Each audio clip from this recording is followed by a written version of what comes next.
maneira que nós contribuintes não está acostumbrados com nós anunciar não somente que a polícia por começar a controlar entrante luna de setembro, todos não que não tem a placa número novo pegar arriba ng auto, sa kita base de lei e nós colaborar e donar para esse espaço na nós contribuintes não para pôr um cita para buscar um placa número no começo, se nós mira cifra não teco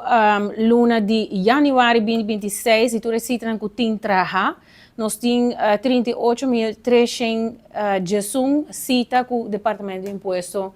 a atender com ele para nós contribuintes. Ora que nós anunciamos que a polícia por começar a controlar, em setembro nós registramos 2.300 cita, na outubro 2.640 cita, na novembro aqui na 1.402 cita, e nós estamos com dezembro e januário tem 6 e 7 citas só registradas. Então, nós estamos aguardando desde que o anúncio saiu que a polícia por controlar e em colaboração com os colegas de KPA, essa aqui começa a suceder, nós estamos que cita a subir em quantidade,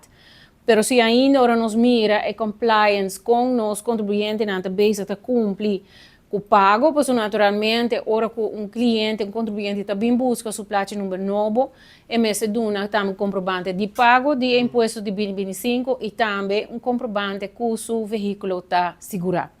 Nós estamos mirando em prática que o pago de viagem está problema, mirando que tem acumulação de débito em abrir. Os contribuintes não pensam que se me bem para me por aplicar, para me por ganhar placa número novo, me tenho que cancelar o débito biel que me tenho. Papiando o débito biel, nós temos que pensar 2024 está abrir, 2023 está abrir, 2022 está abrir.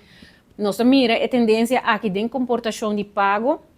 durante anos, sobretudo um vez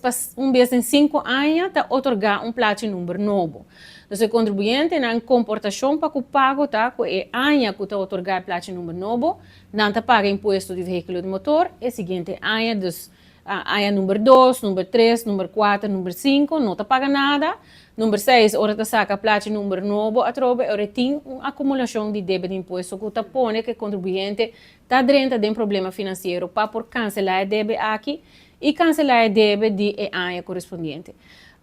E pensei nós estamos com o pago, na comportação de pago está tarda e também o buscamento de placa número a tarda, em certo sentido, para certo contribuinte.